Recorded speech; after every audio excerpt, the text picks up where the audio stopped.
Dito sa Papa Dudut Stories, ikaw ay hindi nag-iisa.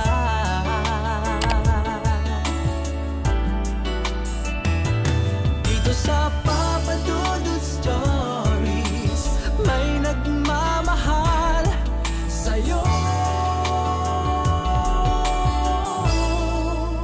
Papa Dudut Stories, Papa Dudut Stories. Dear Papa Dudut, sa lahat po ng mga nakatutok ngayon, huwag pong kalimutan mag-like, mag-share at mag-subscribe. Maraming salamat po sa inyong lahat.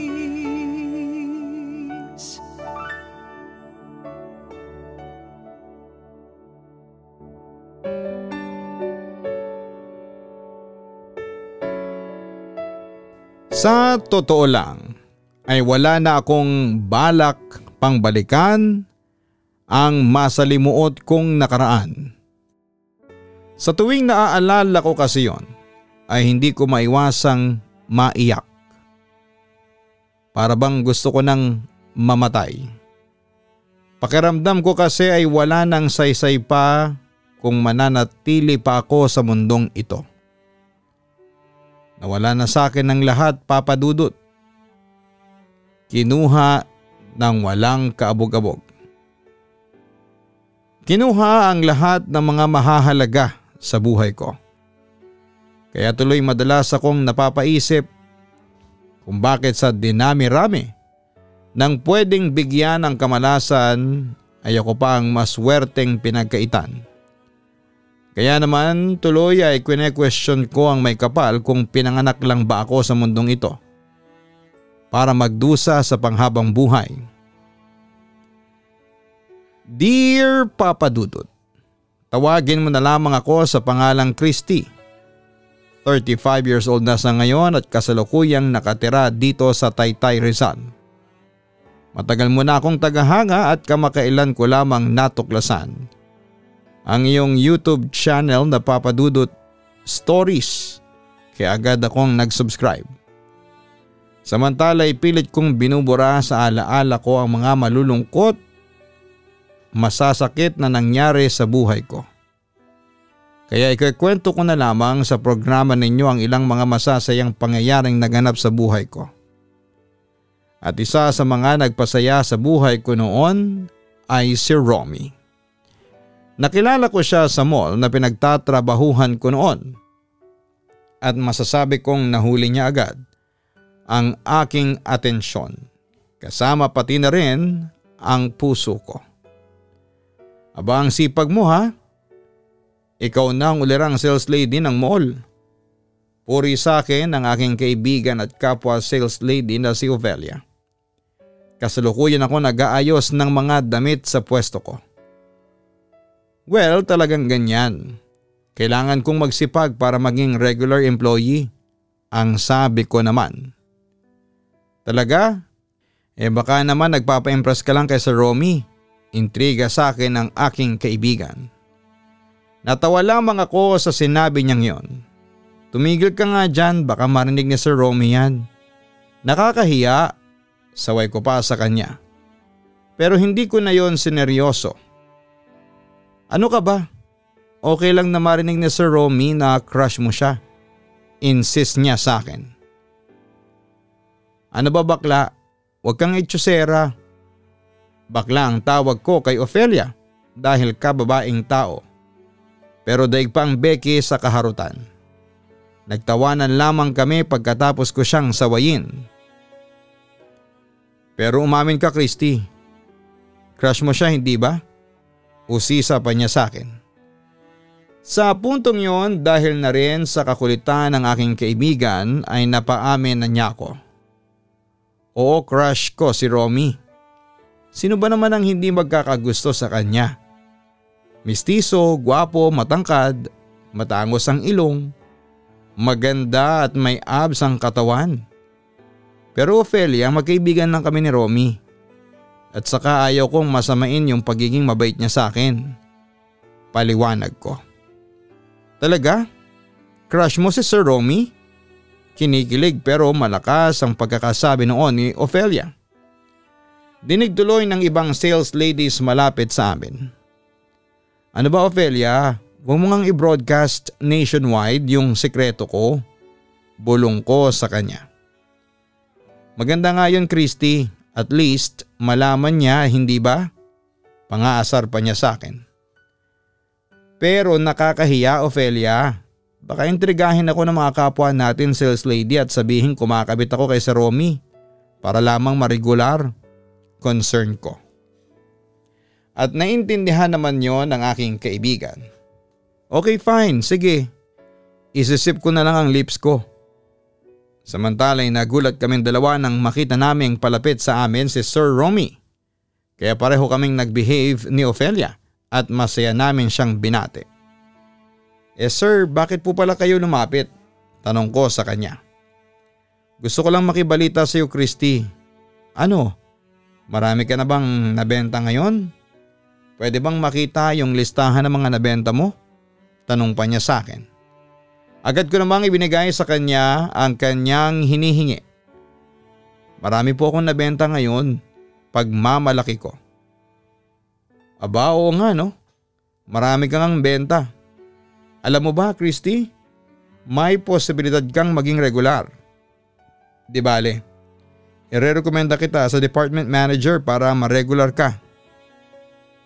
Natuwa naman ako sa magandang balitang hatid niya sa akin. Talaga po sir? Masipag ka kasi at saka kailangan ng mall na ito ng mas mga magagaling sa sales tulad mo. Alam mo ba? Bihira lang akong magrekomenda ng mga temporary employees para maging regular at sa tingin ko naman mukhang hindi ako mapapahiya sa iyo. Papuri pa niya sa akin. Opo sir, hindi po talaga kayo mapapahiya sa akin. Confident kong sabi sa kanya. Kinalabit naman ako ni Ofelia at binati niya ako agad ng congratulations. Nga pala, may kasabay ka bang uuwi? Maya-maya ay tanong sa akin ni Romy. Wala po sir, magkukommute lang po ako. Sagot ko naman sa kanya. Sumabay ka na lang sa akin Christy. Ihatid kita hanggang sa bahay ninyo. Ano? Mungkahi pa niya sa akin na siya ko namang kinatuwa. Pero aaminin ko rin na nahiya rin ako kasi baka makaabala pa ako sa kanya. Naku sir, nakakahiya naman po sa inyo. Ngumiti naman siya sa akin. Huwag kang mahiya sa akin Christy. Ano, sabay na tayong umuwi? Mamaya? Pangungumbinsi pa niya sa akin. At dahil sa mabait naman si Romy at alam kong safe ako sa kanya kaya naman pumayag na rin po ako sa suggestion niyang ihatid ako pa uwi. Sige po, sasabay na po ako sa inyo. Okay, so paano? Mamaya na lang tayo magkita. See you later. Wika niya pagkatapos ay nagpaalam na siyang umalis para ipagpatuloy ang trabaho. Wow naman, naaamoy ko na ang romance. Naku, ang swerte mo Christy, sabi pa ni Ofelia.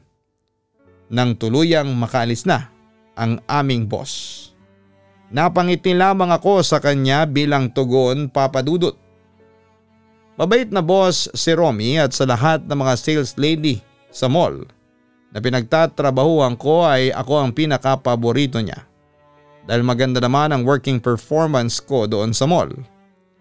Samantala'y magkaibigan kaming dalawa, papadudot, sa labas ng trabaho. Sobrang close kami sa isa't isa. To the extent na sa akin siya nagsasabi ng mga problema niya sa buhay. At kapag may problema naman ako, ay si Romy ang madalas kong lapitan. Papadudot si Romy ang nagpapasaya ng buhay ko. Dahil sa kanya ay nawalang mga bigat sa dibdib ko dulot ng mga kasawiang dumating sa buhay ko. Sa kabilang banday mukhang pinaglalaroan kami ni Cupido. At pareho niyang napana ang magkabilang puso namin ni Romy. Mabilis sa mga sumunod na pangyayari dahil matapos niya akong ligawan noon ay agad ko na rin siyang sinagot dahil sobrang mahal na mahal ko na si Romy. Pero papadudot aaminin ko po sa inyo, Hindi naging maganda ang timing ng pagpasok naming dalawa sa isang relasyon. Dahil noong time na yon ay meron ng ka-live-in si Romy sa katauhan ni Donna. So anong masasabi mo sa dinner natin? Nagustuhan mo ba? Tanong sa akin ni Romy habang nasa loob ng isang sikat at mamahaling restaurant kung saan ay nagse-celebrate kami ng aming second monthsary. Alam mo na ang sagot, syempre nagustuhan ko. Lalo na't kasama kita. Sabi ko naman sa kanya. Natuwa naman si Romy sa narinig mula sa akin. Salamat naman at nagustuhan mo. Happy second monthsary, mahal ko. Batiin niya sa akin. Sa'yo rin, mahal ko. Siya nga pala, heto pala yung regalo ko sa'yo. Wika ko sabay abot sa kanya ng isang malit na box na nakabalot sa isang pink at gold gift wrapper. Teka, ano naman to? Hulaan ko. Pabango ba to? Napangiti naman ako dahil tumama siya ng hula. Aba, nahulaan mo agad ah. Sayang. Wala na tuloy surprise factor. Okay lang yon kahit na nalaman ko kaagad. Special pa rin naman yon. Aniya na tuwang-tuwa sa binigay kong regalo sa kanya. O ano? Bakit hindi mo pa buksan? Sinunod naman niya ang sinabi ko at binuksan nga niya ang regalo ko. Wow! Heto ang paborito kong pabango. Teka, mahal to ah. Manghang-mangha niyang wika sa akin. Pinag-iipunan ko yan, Romy. At saka alam ko magugustuhan mo kung pabango ang riregalo ko sa iyo. Kolektor ka kasi ng mga pabango eh. Ang sabi ko sa kanya. Alam mo, kahit na ano pang ibigay mo sa akin ma-appreciate ko. Salamat dito ha, Christy. Nagustuhan ko talaga to. Natuwa naman ako sa naging response ni Romy sa regalo ko.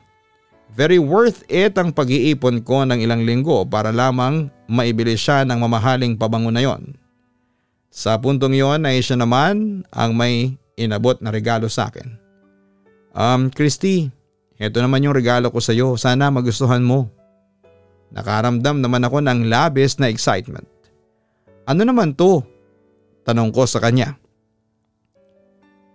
Alam ko rin na magugustuhan mo yan. Dali, buksan mo na. Sinunod ko naman ang kanyang sinabi at binuksan ang regalo niyang nakabalot ng official gift wrapper ng mall. Nagulat ako nang makita ko ang latest model yon ng iPhone na nagkakalaga halos ng 80,000 pesos. Napansin ko kasi na may crack na yung screen ng phone mo. Kaya naisip ko na yan na lang ang regalo sa iyo. Paliwanag niya sa akin. Ano, nagustuhan mo? Tumango naman ako bilang sagot. Gustong gusto ko. Salamat dito ha. Napangiti at halos hindi maipinta naman ang kasiyahan sa mukha ni Romy ng mga sandaling iyon. Christy, sana palagi tayong ganito. Palaging masaya.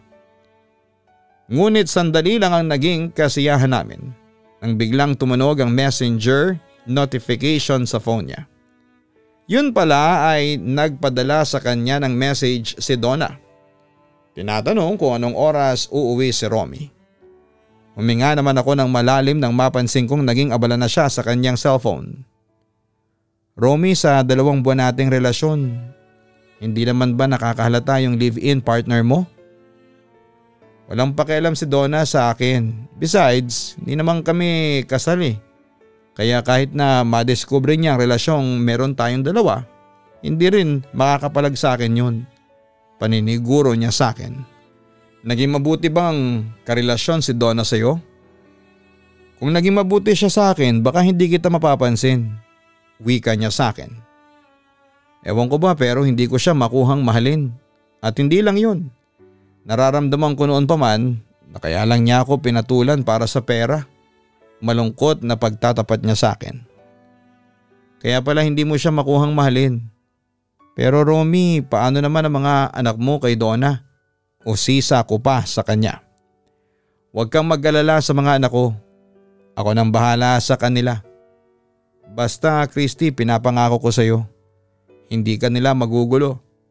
Paniniguro niya sa akin. Papadudot, isa sa mga hadlang sa relasyon namin ni Romy ay ang kinakasama niyang si Donna.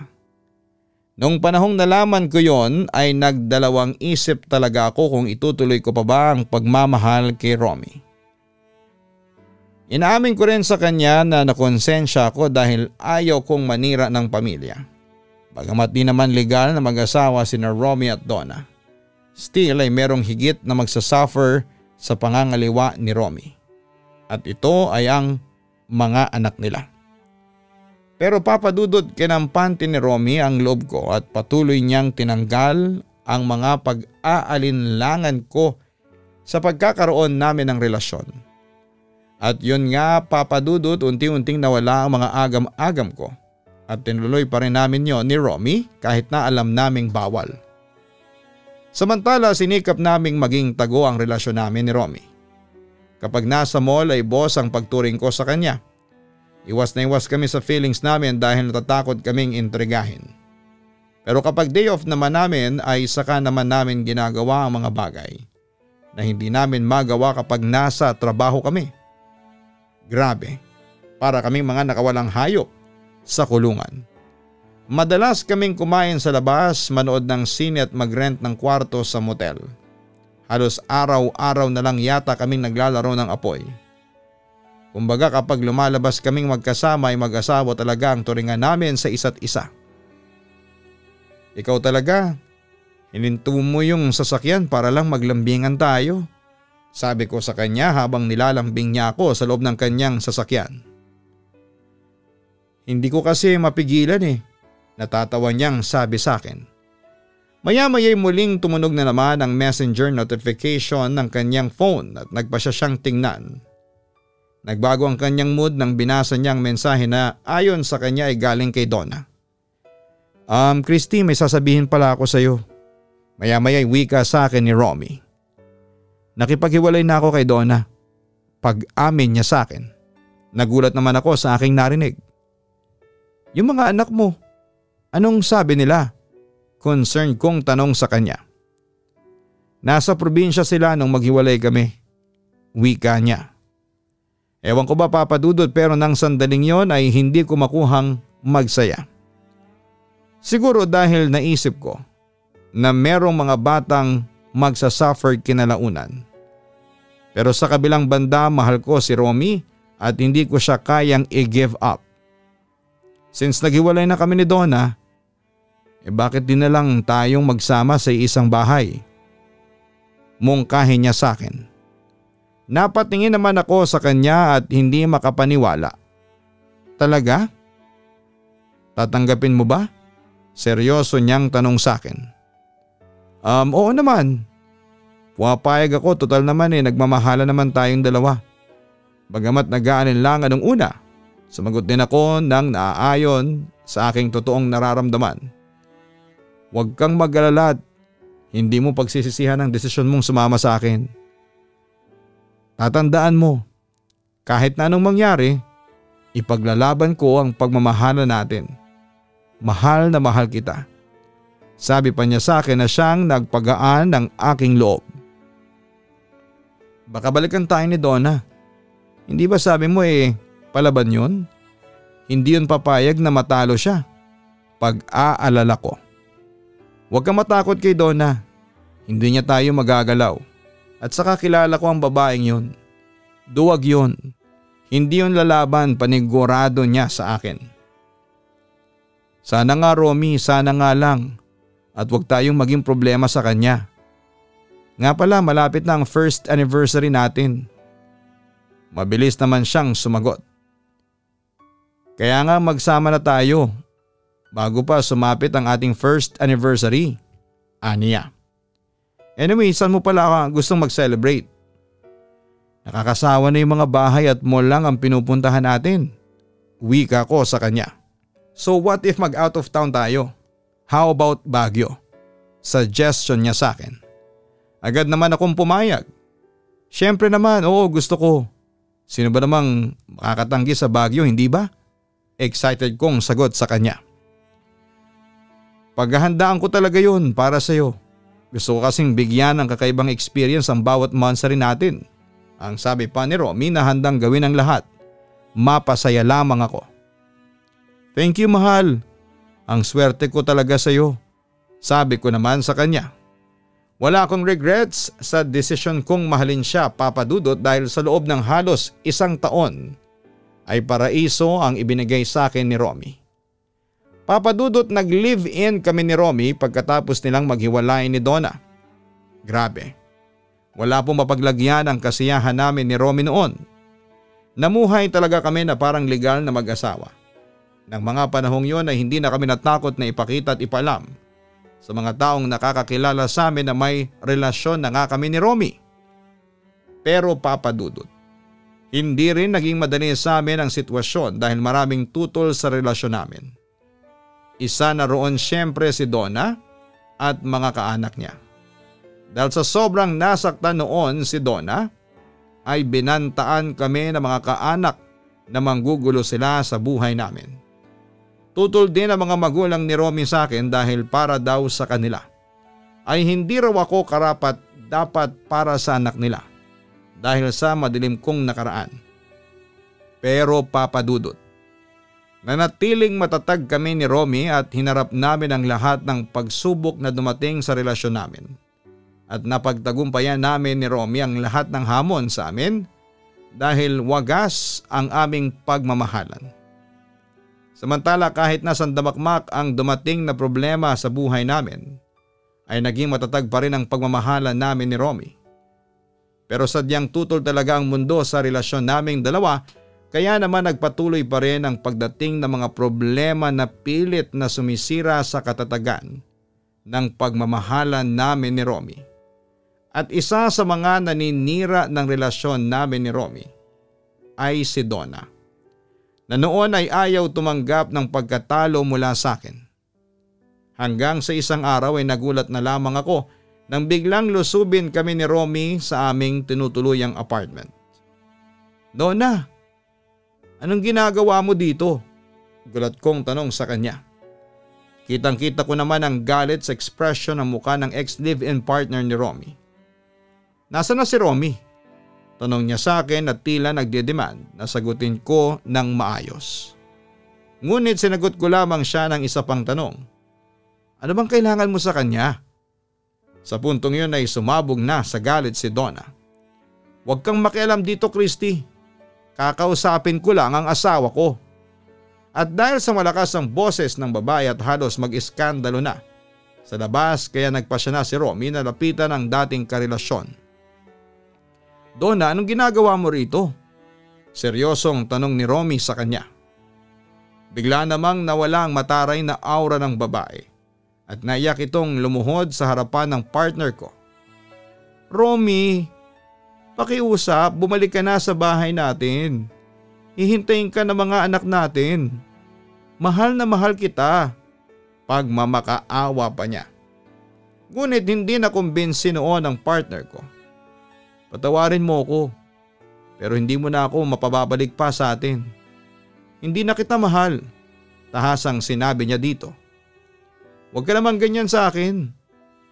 Ngunit nagmatigas lamang si Romy sa babae. Tama na Donna, ayaw ko na. Hindi ko na masikmura na makisama sa iyo. Bakit? Siya na ba ang pinalit mo sa akin? Ano bang meron sa Christy na yan na wala sa akin? Halos hysterical niyang tanong kay Romy.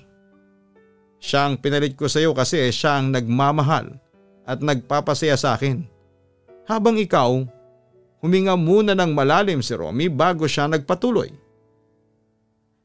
Habang ikaw, pera ko lang ang hinangad mo sa akin. Nagmamakawa ka sa akin ngayon kasi wala ka nang ipangtutustos sa lahat ng mga kapritsyo mo. Diretsahan niyang sabi. Romy naman, nakikiusap ako. Pero naputol ang sinasabi ni Donna nang bigla ulit magsalita si Romy. Tumigil ka na Donna. Huwag ka nang magkunwaring concern ka sa mga anak natin. Kaya gusto mong makipagbalikan sa akin. Pera lang naman ang minahal mo sa akin. Tahasang sabi niya sa dating live-in partner niya. Sa puntong yon ay nagbalik ang maalademonyitang aura ni Donna. Romy, sa ayaw o sa gusto mo ay uuwi ka. Galit na wika nito sa aking partner. Dahil doon ay agad na akong sumingit sa usapan. Teka Donna, ang sabi ni Romy ayaw ka na niya. Ayaw niya sa'yo, kaya pwede ba umalis ka na? Demand ko sa kanya. Hindi ako aalis dito hanggat hindi ko nakukuha ang asawa ko. Halika na Romy, wika niya habang puwersahang hinihila niya ang aking partner. Walang yaka Donna, bitawan mo ko. Palag nito kay Donna. Lumayas ka na Donna. Huwag mo nang hintayin pa na kalad ka rin kita palabas. Sigaw ko naman sa babae. Ngunit hindi ako pinansin ni Donna at nagpatuloy ito sa pangaharas sa amin. Romy please, tama na ang kalokohang ito. Sigaw niya kay Romy. Nang mga sandaling yon ay marami na sa kapitbahay namin ang nanonood na sa aming eksena. Dahil sa skandalosang babae. Buo na ang desisyon ko Donna. Hiwalay na tayo kaya ikaw wag mo na akong guluhin pa. Wika ni Romy pagkatapos ay persahan siyang kumawala sa pagkakahawak ng dating asawa. Ang sama mo Romy. Sige kakalimutan kong may nakaraan tayo. Magsama kayo ni Christy pero sinusumpa ko. Pagbabayaran mo ito. Babalikan kita. Banta niya kay Romy. Di balikan mo kami. Hindi kami natatakot no? Matapang naman ang balik ng partner ko sa babaeng yon. Papadudot isang eksenang yon sa mga nagpa-realize sa akin kung gaano ako kamahal ni Romy. Handa niya akong ipagtanggol sa lahat ng mga taong nagtatangkang manakit sa akin. Samantala pagkatapos noon ay inakala kong tapos na ang komprontasyon pero nagkamali ako dahil isang gabi. Mula sa aming sasakyan ay natanaw naming naghihintay si Donna sa gate ng aming bahay. Kaya agad akong bumaling kay Romy para alamin kung ano ang gagawin namin. Just leave it to me. Ako ang bahala kay Donna. Halika, lumabas na tayo ng sasakyan, sabi niya sa akin. Nang makababa naman kami ng sasakyan ay nakita naming nagmamadaling lumapit sa amin ang bruhang babae. Christy, Romy, nanatili lamang kaming nakatitig sa bruha. Nasurpresa ba kayo? Akala niyo siguro tapos na ang lahat, wika ni Donna out of desperation. Donna, ilang beses ko bang sasabihin sa iyo na tigilan mo na kami? Sigaw ni Romy sa kanya. Ngunit nagulat kami nang bumunot ng baril si Donna at tinutok yon sa amin. Saan ka nakakuha ng baril? Ibaba mo nga yan? May pagpanik sa boses ni Romy ng mga oras na yon. Ano Romy? Babalik ka ba sa akin o gusto mong magkamatayan na lang tayong tatlo? Banta nito sa amin. Ibaba mo yan. Huwag mong dungisan ang kamay mo ng dugo. Wika ko sa kanya. Pero sarado ang isip ng babae. Actually kung susuriin para na siyang baliw. Mapag-uusapan naman natin to. Kinakabahang sabi ni Romy habang sinusubukang pakalmahin si Donna. Walang iya kayong dalawa? Ang kakapal ng mga mukha ninyo. Naibulalas ni Donna sa amin. Ano Romy? Makikipagbalikan ka ba sa akin o hindi? Huling tanong niya sa lalaki. Madali naman akong kausap, Donna. Ayan o, babalik na ako sa'yo. Ibaba mo lang yung baril mo. Ang wika ni Romy sa dating ka-live-in. Pagkatapos ay tumingin siya ng makahulugan sa akin. Agad ko namang nasakyan ang gusto niyang ipahiwatig sa akin. Ikaw Christy, mga agaw ka. Sa susunod na gawin mo pa ang asawa ko ay magkakamatayan tayong dalawa. Akin lang si Romy. Banta naman niya sa akin. At heto pa Christy, huwag kang mang-aangkin ng bagay na alam mong hindi naman sayo. Kasi ang hindi mo alam ay baka mapaghigante at handang pumatay ng tao ang may-aring aagawan mo. Dagdag pa niya. Donna, ibaba mo na yung baril mo please. Ang sabi ni Romy na dahan-dahan ang lumapit sa babae. Total naman at marunong akong maawa. Sige, hindi ko nasasaktan yung kabit mo. Pero bago yan ay babalaan muna kita Christy ha. Subukan mo pang agawin sa akin ang asawa ko, tinitiyak ko sa iyo. Paglalamayan ka na. Nagkakaintindihan ba tayo? Sigaw sa akin ni Donna. Samantala hindi naman ako nagpakita ng takot o pagkataranta. Ayon na rin sa ipanahiwatig sa akin ni Romy, "Oo Donna, sige. Susundin ko ang gusto mo. Ihiwalayan ko na ang asawa mo." Kunwari pa siya ko. Papadudot pansamantala kaming naghiwalay ni Romy ng mga panahong yon. Nung una talaga ay nalungkot ako sa mga nangyari pero kinalaunan ay narealize ko rin kung bakit niya ginawa yon ay upang protektahan ako laban kay Donna at sa mga anak at kapamilya nito na karamihan ay mga pulis. Samantala pagkaraan ng ilang linggo ay tinawagan ako ni Romy. Doon ay pinaalam niya sa akin na nagpaplano siyang tumakas sa bahay nila ni Donna. Agad din niya akong binilinan na mag-impake ng mga gamit dahil tatakas kaming dalawa patungo sa lugar kung saan ay hindi kami matutunto ni Donna at iba pang mga taong humahadlang sa relasyon namin. Hanggang sa dumating din ang araw ng aming pagkatakas. At matagumpay kaming nakatakas patungo ng Cebu. Papadudot doon ay namuhay kami ni Romy sa Cebu ng mapayapa. Sa lugar ding yon ay dumating ang isang napakagandang balita. Happy 2nd anniversary Christy. Bati sa akin ni Romy nang mag-celebrate kami ng 2nd monthsary. Biruin mo 2 years na rin tayo. Natutuwa ko namang sabi sa kanya. Mamayang kaunti ay may inabot na siyang regalo sa akin. Maliit na box. Nang buksan niya yon ay tumambad sa akin ng isang diamond ring. Engagement ring nating dalawa. Wika sa akin ni Romy. Ibig sabihin ba niyan inaalok mo na ako magpakasal? Excited kong tanong sa kanya. Siyempre naman Christy. Ikaw yung gusto kong pakasalan at hindi si Donna. Sagot pa niya sa akin. Halos maihi naman ako sa sobrang kilig sa eksena naming yon ni Romy. Grabe, sa totoo lang ay speechless ako. Hindi ako makapaniwala na pakakasalan mo ko. Alam mo ba, heto ang ultimate dream ko. Romy, excited na akong maikasal sa iyo. Pagkatapos noon ay sinuot na niya sa daliri ko ang diamond ring. Sobra naman ako namangha dahil first time kong makapagsuot ng singsing na may diamante. Romy, meron din akong regalo sa iyo. Ang sabi ko naman sa kanya sabay abot ng isang maliit na box. Nang buksan niya yon ay nakita niya ang isang pregnancy strip kung saan ay nakita niya ang resulta noon. Positive, ibig sabihin ay buntis ka? Natutuwang wika ni Romy. Tumango naman ako bilang sagot. Yap, buntis ako. Magkakaanak na tayo. Ano, natutuwa ka ba? Oo naman. Sino bang hindi matutuwa? Magkakaanak na tayo. Magandang blessing ito sa atin. Halos maiyak naman siya at agad niya akong hinagkan. Siya na yata siguro ang pinakamasayang lalaki sa mga oras na yon. Romy, paano pala si Donna? Hindi ba niya tayo matutunton dito? Curious ko namang tanong sa kanya. Kampante namang sumagot si Romy.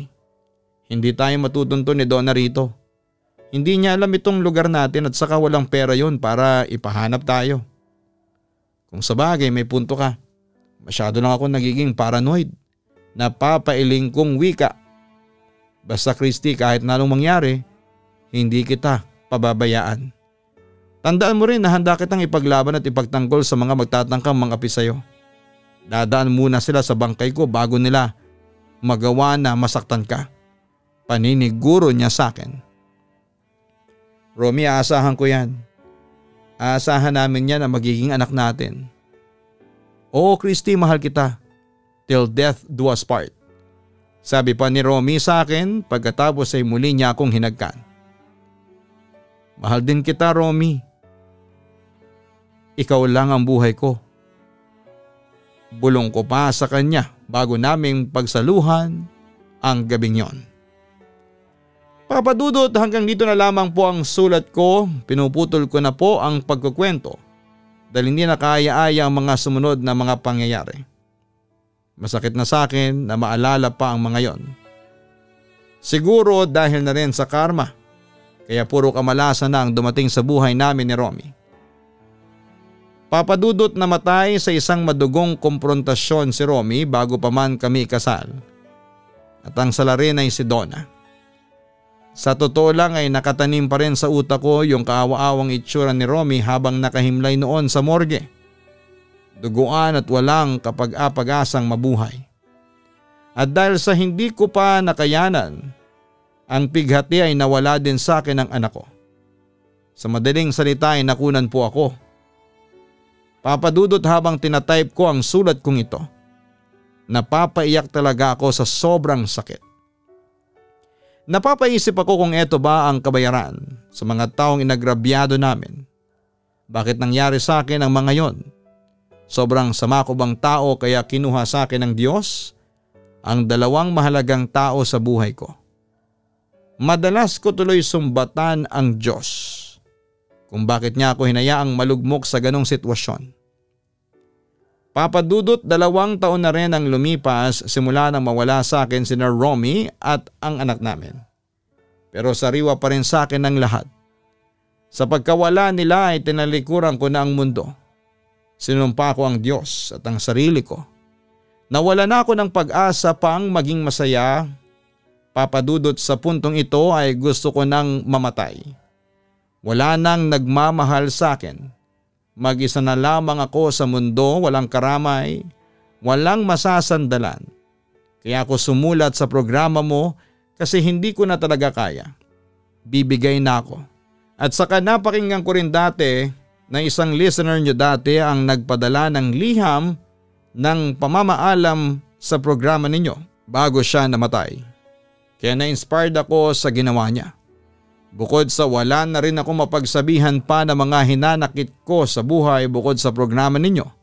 Kaya sumulat ako sa inyo at gusto ko na kasing matapos ang lahat. Hindi na ako umaasa pang may ere ang sulat kong ito.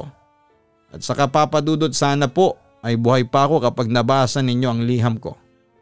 O kung hindi man ay ipagdasal nyo na lamang po ako sa kabilang buhay. Lubos na nagdadalamhati, Christy. Christy, alam ko kung gaano kasakit sa iyo ang nangyari kay Romy, pero huwag mong sumpain ang Diyos sa mga pighating dumarating sa iyo. Sa halip siguro na sumpain ang Diyos ay magbalik loob ka sa Kanya. Hingin mo ang Kanyang tulong at gabay.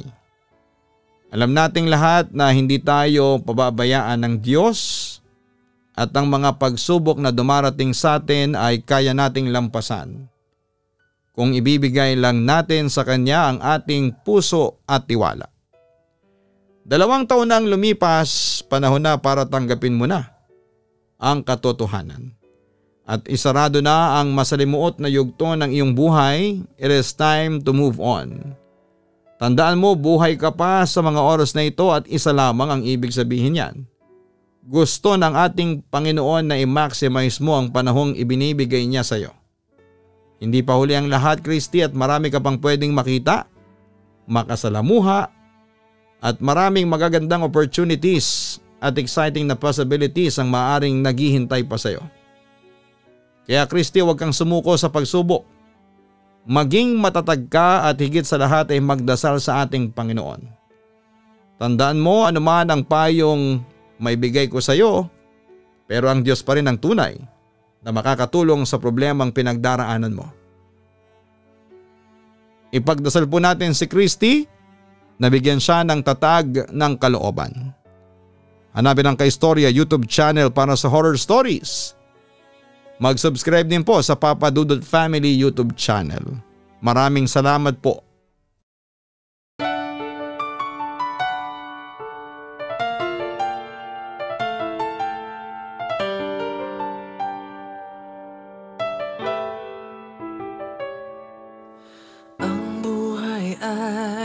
mahiwaga, laging may lungkot at saya. Sa Papa Dudut Stories, laging may karamay ka.